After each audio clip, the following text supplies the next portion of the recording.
This is The Speaking Show. I'm David Newman, and you're tuned in to the #1 podcast for speakers, consultants, and experts who want to speak more profitably.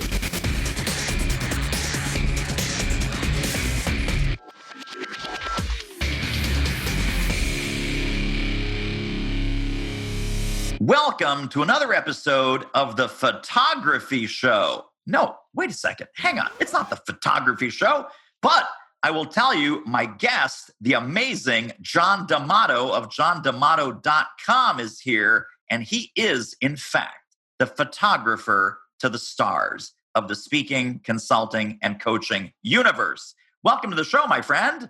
Well, thank you for having me, my friend. Nice to see you. So I am going to dive right into the deep end. I want your take on this, then we'll talk about all the other kind of cool things that you do. I want to talk about websites for experts. Websites for experts, everyone thinks it's the web design. Everyone thinks it's the copy. Everyone thinks it's all these things. You go to any good website where people go, wow, that's a great website. You know what it is? It's the photos. It's the goddamn photos. And no one knows this. No one realizes this. I mean, I do. You do. Talk about website photography for experts and how that really is the make or break thing, and then how you approach it. Right. Well, the first thing before I ever pick up a camera and snap any photos is have a lengthy conversation with my clients, because I'm trying to figure out who they are, who they serve, why they do what they do. That's important because that will help shape the types of photos that we shoot, not just what they're wearing and what they're doing in the photo, but also the expression on their face. I want to get a sense of their personality. Why? Because your photos, especially on your website, is a digital introduction to those you serve. And the goal with these photos is to create an emotional connection with your audience so it inspires them to care, connect, and take action. Because as I tell my clients, the thing about photos is that it'll never inspire someone to sign on the dotted line, but it's going to help them pick up the pen. And that's what we're trying to do with these photos. Create that connection, create that conversation starter. And what we want to do with these photos is really illustrate the different aspects of who you are personality-wise and what you do for your clients. John, I could not agree more. Now, let's zoom out 50,000 feet. Here's a question that I've always been dying to ask, but no one has ever asked me, so I like to ask my guests. And the question is, well, how did John DeMato become John DeMato? So, people ask me, well, how did David Newman become David Newman? No one's ever asked me that, so I give that as a gift to my guests. But tell us a little bit about your backstory and how you came to do the work that you're doing now, and what were some of the highlights, professional highlights along the way. Well, I started out not as a photographer. I started out in television. I was a television producer for The Maury Show for many years. And it was a very interesting time in my life. But a lot of what I do now with my clients stems from the work back then, because it has to do with emotional connection and creating drama and understanding how to capture emotion. So I did a lot of that back then. And probably it was maybe 5 years into that, I started to burn out and get a little overwhelmed. So I ended up picking up a camera and just walking around the streets of New York City, just taking shots and shooting here and there. And I started to really get a passion for it.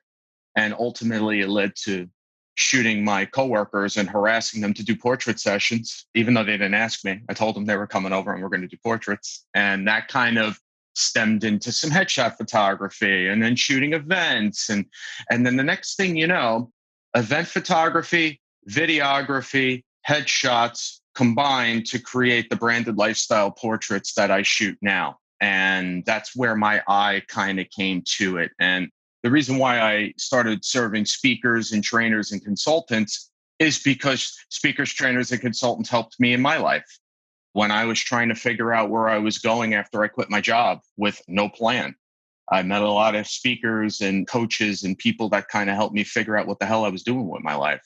And kind of felt good. I'm like, instead of working in a place where we're shooting crazy scenarios with families and all this stuff with the TV stuff. Now I work with people who help other people, and it's much more fulfilling. Tremendous. Now, let's also talk about this concept that may be new to people. I know it's a shock to you, and it's probably even a shock to me, but this is one of your areas of specialization. What is personal brand photography? What does that even mean? Why is that important? I think speakers and experts and consultants, they're used to kind of the studio headshot, and they see where that fits in. And they might even be used to, okay, the action shot, here's me at a gig, here's me on stage, here's me in front of a boardroom speaking to clients. Brand photography is a lot more than that. So talk about what that is and where that fits in. Well, one of the important aspects of your online presence is to be able to give your audience the opportunity to have an entry point into your life. You're not just a superhero that's on stage. Now, granted, you mentioned those kinds of shots, and we need that. You need to be that badass doing your thing, because people need to see how you share your expertise and what the experience would look like when they're working with you. But you can't just be the superhero. You have to be relatable. And the way that you're relatable is by sharing aspects of your life that you're comfortable sharing. Family, hobbies, what do you do on your downtime? All of these different things, because it creates these opportunities for your audience to really get a sense of where you're coming from and kind of paint the full picture. And that's how you build relationships with people. That's how you start to build that trust. And that's what's ultimately going to inspire them to pick up the phone and set up a call with you.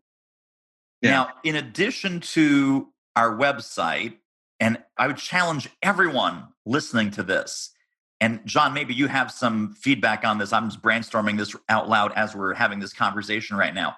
Do a photography audit, do an image audit of your website.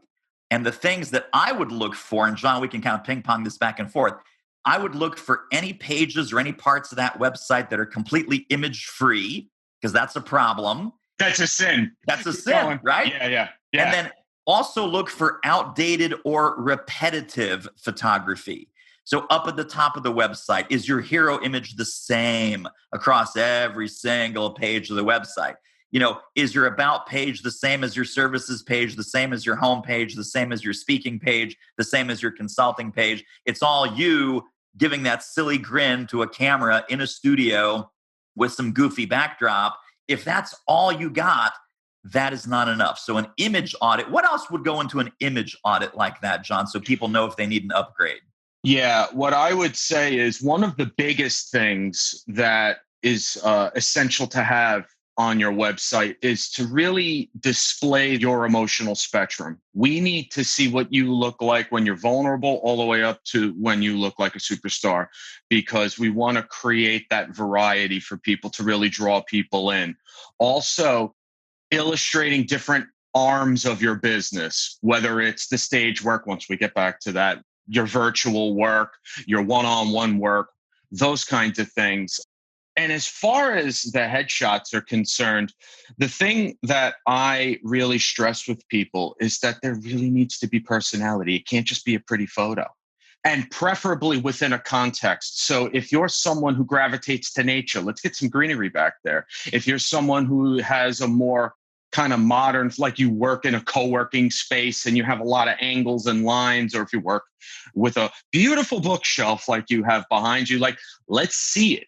Let's see what it looks like, because you're painting that picture again for those that you serve, and you don't want it to just be, here I am. It's like I'm taking a passport photo. You're not taking a passport photo, okay? You need to make sure that you're really setting the stage for people to get a sense of who you are. That is so great. That's your new hashtag. Hashtag no passport photos. No passport photos. I'll make a new shirt for that. Exactly. So the current shirt you have says, yeah, absolutely. Yeah, absolutely. Is that one of your favorite phrases? That is one of my favorite phrases. It is my personal hashtag. It is not just a hashtag. It is a lifestyle choice. Super quick commercial break. Isn't this interview amazing? If you'd like to get more ideas on how to start or grow your speaking business fast, pop over to our free training at doitmarketing.com/webinar. Now, We're living in a virtual world right now. We are about to emerge into a hybrid world.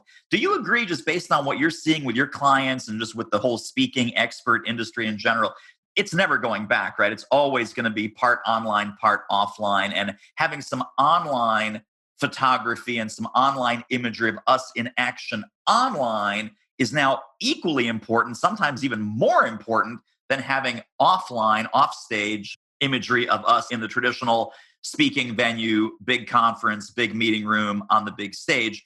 What are you doing to help folks with that online virtual photography, showing them in action online? Well, apparently, 2020 was the year to come up with a new angle to how I serve my people. And I had no idea that was going to happen. But yeah, one of the things that came up during this whole pandemic was I was shooting the National Speakers Association chapter meeting for the New York City chapter, and Jill Schiffelbein was starting off the program.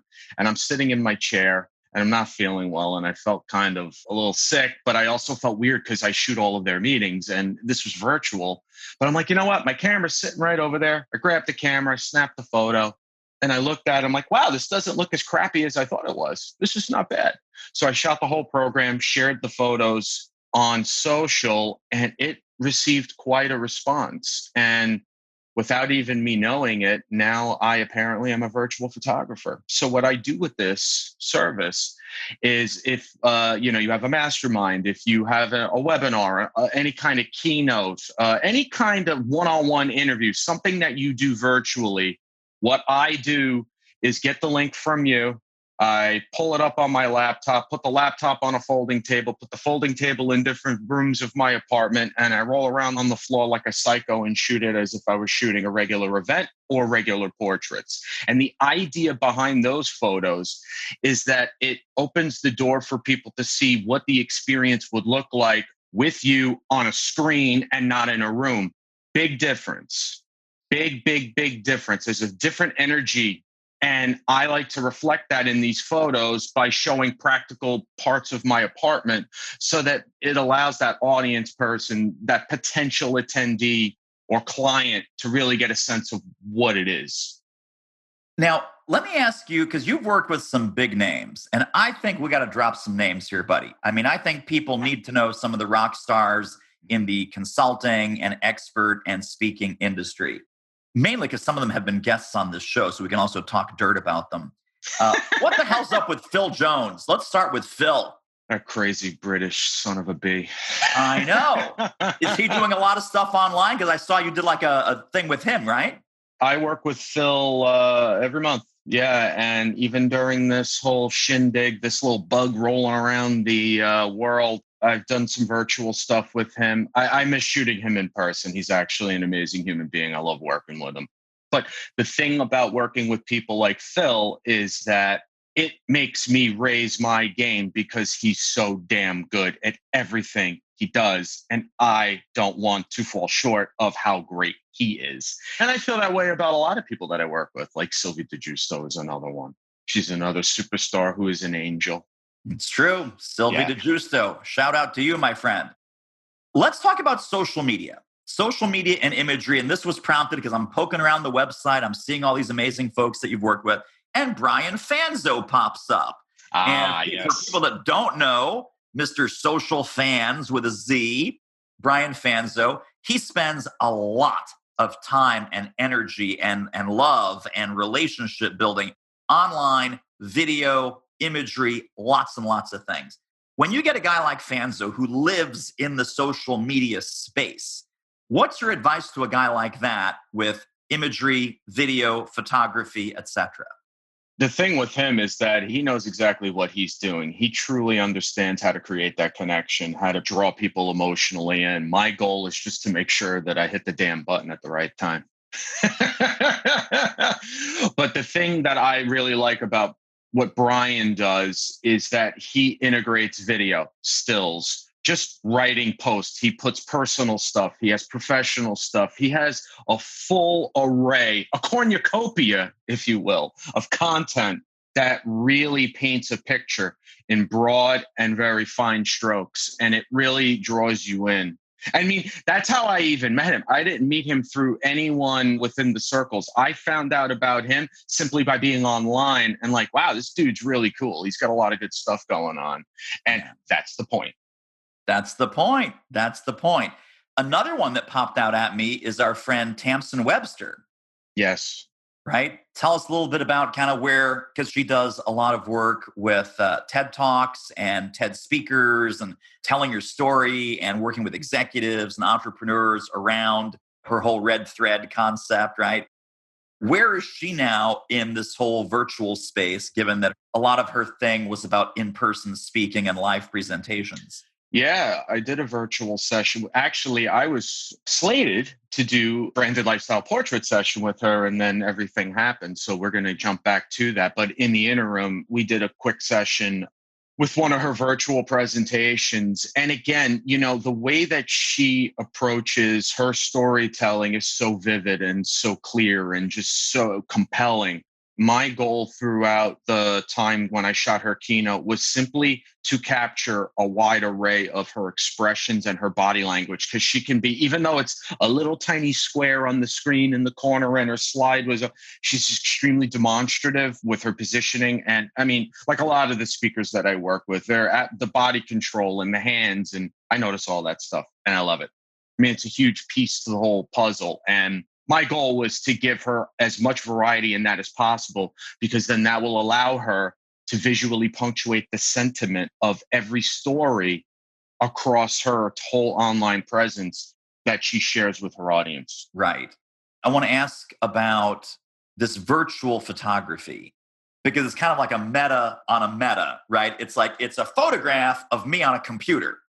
You can do this nationally, or do you still have people come to you in New York? Or what's the in-person component if we were to do a virtual photo session of, hey, here's David Newman online, here's David Newman on video, here's David Newman on a webinar, here's David Newman on Zoom? Would we simply do like, we would be talking like this possibly, and you would take some shots on your computer of me doing whatever, and then we would just kind of have a shot list that way? Or would I be coming into your studio? No, you are where you are. I've shot people in Australia, in Malta, UK, all over this country, Canada. I've been all over the world, and I haven't left my apartment in 5 months. So you have your laptop, you have your iMac, you have all this different stuff. You've got different backgrounds. You can move things from this setup to that setup. And I'm either full screen, or there's something cool behind me, or I've got a slide that I'm showing and I'm up in the corner. You know, there's the Zoom stuff happening. I'm on a laptop, I'm on a desktop. And so the shot list, just like we would do a shot list for, hey, here's David holding his book, here's David in a comfy chair, here's David outside. It's the digital, or it's the online version of that shot list. Yeah, essentially, the shot list is created by me asking several questions prior to the actual event. First of all, do you have an actual event that you want covered, or are we faking it? Two completely different things. Because if we're doing it live and it's a live event, we're married to whatever it is, especially if it's the organization as the host and you're just coming in. So then we're kind of tethered. If it's live and you have control over it, then I have the ability to go side by side with slides and go full screen you, go Brady Bunch with the gallery view, that kind of thing. But if we fake it, we have full control, which means beforehand, I'll talk to clients about the types of slides that they can use that would work best. It's not the ones that have 90 million words on it. It's about pull out of your vernacular, out of what you use, your go-to phrases. Make 3 to 5 of those slides.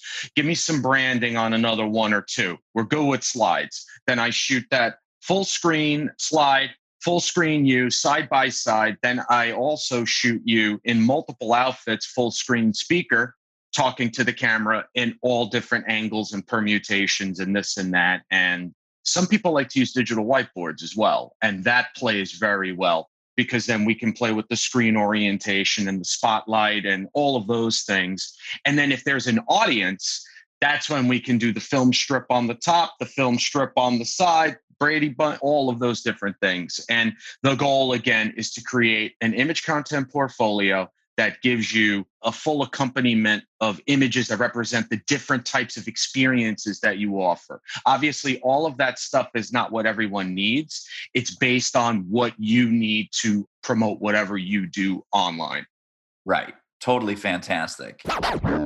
Hey, this interview is a real moneymaker. If you're serious about ramping up your reach and revenue as a speaker, trainer, or expert, book a confidential speaker strategy call with our team. The link is doitmarketing.com/call. It will be the most valuable 45 minutes you invest in your speaking-driven business. Speaking of value, let's get back to the show.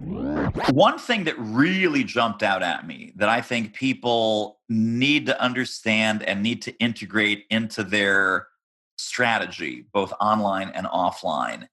But like you said, now more than ever, and who knew we'd end up where we are today.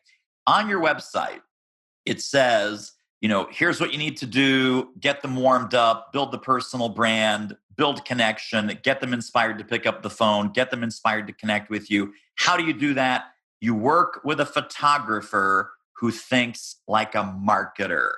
Boom, mic drop, period, end of sentence. I'm in, I'm sold. You got me, you had me at hello. So many photographers are concerned about taking great photos. You are concerned about photography that connects, photography that builds a bond, photography that engenders trust and even would inspire some sort of call to action. So even those words are marketing words. Sadly, they're not common at all when you're talking to a professional photographer. What's that philosophy, John, and how do you connect that as effectively as you do with a photographer who thinks like a marketer? The key is simple. Listen, first of all, we all want to look good in front of the camera. There is always a vanity component with these photos. There is no doubt about that. But the way that I approach vanity is that it is a prerequisite, not the goal. It's a completely different mindset. Because at the end of the day, I don't want to just take pretty pictures because that's not what my clients need. They don't need to just look pretty. They need to look capable, empathetic, confident, knowledgeable, the authority in their space. And when you want those as your high-level goals, the onus is on us to really create, first of all, between me and the client, to have that trust that he or she is going to be taken care of in front of the camera and feel comfortable enough to reveal those aspects of their personality. Then those images are vehicles to catch people's attention online so that it inspires them to actually read the stuff that you write and follow through on the call to action that you do. And if you just put up pretty photos, people, I like it. That's nice. That's nice. But it's not compelling anyone to do anything. So that's why I approach this more in a marketing way so that we make sure we get exactly what they need in order to get the attention that they deserve. Now, you also have taken this to a completely different level. And the level is, hey, I love the photos on your website. I love your headshot. I love whatever. And people say, oh, yeah, that was great. That was 5 years ago. Oh, yeah, no, I worked with a guy. He was awesome. That was 3 years ago. You work with people every single flipping month. So talk about what is this sort of subscription-based, always fresh, always up to date, always current, always aligned with the marketing that we want to do. You call it the Persuasive Expert Photo Program. I call it genius. Let's discuss. How did this come to be, and why do we need this constantly refreshed data bank of images, and how do your clients use them? Well, here's the thing. There are still people that like the one-off sessions, and that's fine. It's there. I meet people where they are. But with the Persuasive Expert Program, the reason why I created that was because there are some speakers and trainers that, quite frankly, are too busy. They don't have a lot of time. And the last thing that they want to do is spend 4 hours with me in a room sweating, changing 80 million times, doing all kinds of shit with all these props and everything. And they don't want to do it. So That's one of the reasons why I created this recurring program, because it's for those people who don't want to make time for those big sessions. And it's also for people who have a lot of different things going on, and it's impossible to pack it into one day. You could be doing podcasts, you're going to be out and about, you're going to be doing virtual stuff, different things. And sometimes it would be impossible to get everything. So one of the ways to kind of alleviate that pain is by slowly dripping it out month to month, and then also kind of building it around different events or occurrences or recordings or whatever the case may be. And it allows a lot of flexibility with respect. And also it gives us the opportunity to kind of adjust and course correct based on what's going on in their life. I talk a lot about building relationships, right? So for me, this is the way for me to build relationships with my audience, to be able to kind of understand them so that we even go way deeper. And by going deeper, that will also change the course of the types of photos that we get. So that's kind of why I like to offer the month-to-month thing as well. I like it. We always go behind the scenes a little bit here on the Speaking Show. We obviously talk about our guests' expertise and advice and so forth, but I always like to kind of peek behind the curtain. When I peek behind the John DeMato curtain, I see that you are totally dominating on podcasts. You are just a podcast machine. You've been on a lot of podcasts. This, of course, is the best one. I know, I get it. I pick up where you're coming from. You do a lot of media, you're on TV, you're online. Tell us about each of these aspects of how you promote your expert business so that we can kind of maybe get some insights on how we can promote our expert business. But let's start with the podcasts. Yeah. How do you know which podcasts are kind of a sweet spot? Do they find you? Do you find them? Kind of, do you book these? Do you have a service that you use? Tell us about your podcast adventures. The best way that I find podcasts is by looking at where my clients are on, because where they're on, I want to be on. And that's why I'm here. I mean, as you know, I follow you online. I was like, oh, we got to do this. I don't cold pitch very often. I'll be honest with you, a lot, because I find it to be kind of an exercise in futility sometimes. I mean, listen, you get hits every now and then, but for me, I'd rather have that introduction from someone that's a client or a colleague or a friend that went somewhere and, oh, you would be good for this. And I do kind of the same thing, kind of, create that reciprocity with everyone. Everyone wins. We're all talking. We're all doing good things. And that's really how I like to get on podcasts. Right. And how about other media? I mean, you mentioned that you have this fantastic TV background. Are you spending any time kind of traditional radio, TV, or that just comes when it comes, or how does that work?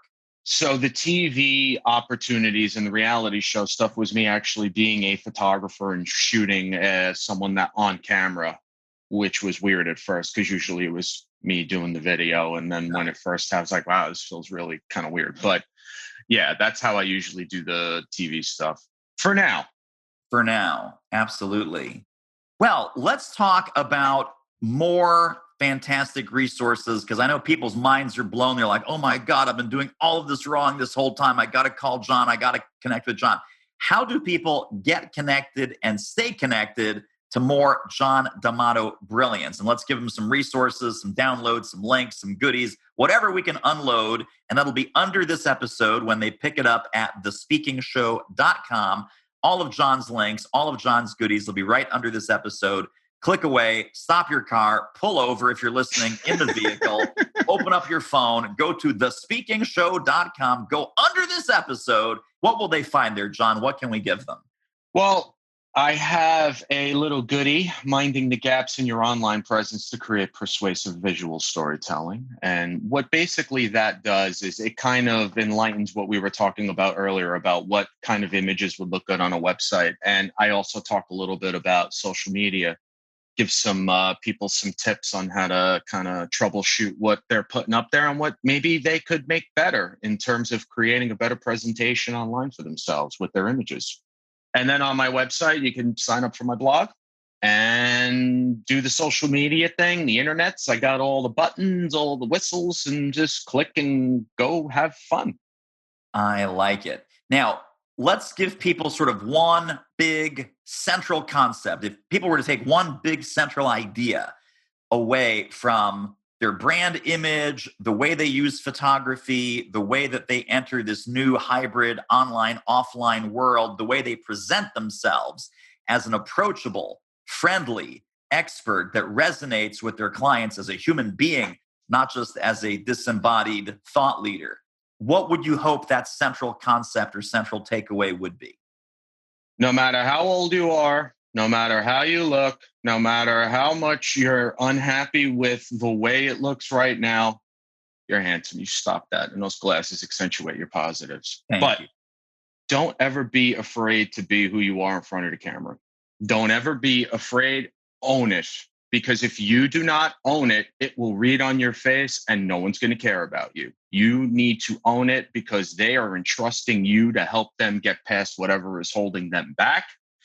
So you need to present yourself in the most confident and influential and persuasive light possible. I love it. John DeMato, johndemato.com. I appreciate you, my friend. Thank you for sharing so many value bombs with us. Always a pleasure, my friend. Well, that wraps up another episode of The Speaking Show. Hey, tell you what, if you like us, rate us and review us on iTunes. Subscribe. Tell a friend. Go grab the notes and downloads and extras at thespeakingshow.com. See you next time.